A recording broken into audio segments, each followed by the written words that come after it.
Hi అండి, welcome to Gruhalakshmi creatives. ఇంతకుముందు వీడియోలో మీకు జీవామృతం ఎలా తయారు చేయాలో చూపిస్తాను అని చెప్పాను కదా.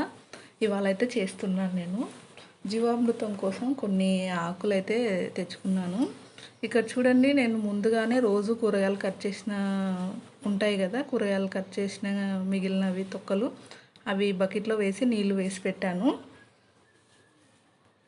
ఇందులోకి నా దగ్గర ఉన్న కొన్ని ఆకులైతే తెచ్చిపెట్టుకున్నాను. దాంతోపాటు పసుపు, కొద్దిగా బెల్లము, ఇవన్నీ వేస్తున్నాను. ఏమేమి ఆకులు వేస్తున్నానో ఇవాళ చూపిస్తాను. కరివేపాకు, మందారం ఆకు, అలాగే వేపాకు, పారిజాతం ఆకు, జామాకు, ఇంకా కానుగ, ఇంకా మీ దగ్గర ఏమైనా ఇట్లా ఆకులు మునగాకు కానీ గుంటగరగడ ఆకు కానీ ఇవన్నీ అవైలబుల్గా ఉంటే వేసుకోవచ్చు.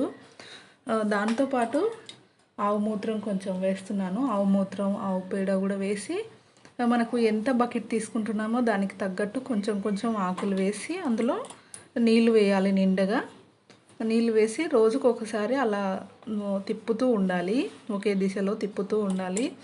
ఇలా చేస్తూ ఒక 20 రోజులు కానీ నెల కానీ అలా చేస్తే ఒక లిక్విడ్ తయారవుతుంది మనకు. దాన్ని మనము మొక్కలకి వాడుకోవచ్చు అన్నమాట. ఆ లిక్విడ్ని డైరెక్ట్గా మొక్కలకి ఇవ్వకుండా ఒక బకెట్ నీళ్ళల్లో ఒక 10 ml 15 ml అలా వేసి నీళ్ళల్లో, ఎక్కువ నీళ్ళల్లో కొద్దిగా కలిపి ఇవ్వడం వల్ల వాటికి ఎనర్జీ డ్రింక్ లాగా పనిచేస్తాయి అన్నమాట. మొక్కలు ఆరోగ్యంగా పెరుగుతాయి. అలాగే మనకు ఎక్కువగా తెగుళ్ళు అవి రాకుండా ఉంటాయంట. దానికోసం అయితే ఇలా తయారు చేస్తున్నాను. కొద్దిగా మనము ఆకులన్నీ ఈ బకెట్ పట్టే విధంగా అందులో నీళ్ళు పోసుకోవాలి కదా, దానికి చూసి వేసుకోవాలన్నమాట. మరీ ఎక్కువ కాకుండా కొంచెం ఇలా ఆవు పంచకం కూడా వేస్తున్నాను.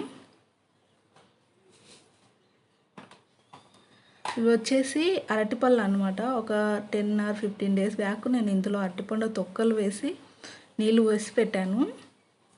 వాటిని కూడా ఇందులో వేస్తున్నాను. ఈ అరటిపండ్లు ఇలా కుళ్ళబెట్టి మొక్కలు కీయడం వల్ల మనకు పూత దశలో ఉన్న చెట్లకు పూత బాగా వస్తుందంట.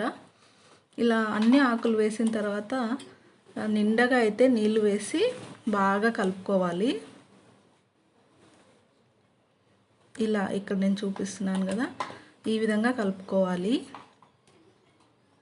ఇంకా ఇందులో నీళ్ళు తక్కువయ్యాయి. బకెట్ నిండా నీళ్ళు వేసి రోజు ఒకసారి, వీలైతే రోజు 2 సార్లు, పొద్దున సాయంత్రం అట్లా కలుపుకోవాలన్నమాట. కలిపి మళ్ళా మూత పెట్టేసి పక్కన పెట్టేసుకోవాలి. ఈ విధంగా ఒక 20 రోజులు, నెల రోజులు ఇలా కలుపుతూ ఉంటే మనకు జీవామృతం తయారవుతుంది.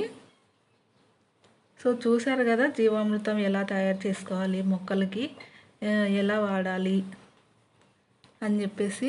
ఇవాళైతే జీవామృతం స్టార్ట్ చేసేసాము. ఒక 20 days 1 month తర్వాత ఇది తయారవుతుంది. అప్పుడు మనం ఒక డబ్బాలోకి తీసి స్టాక్ చేసి పెట్టుకొని అవసరమైనప్పుడు అది వాడుకోవచ్చు అనమాట.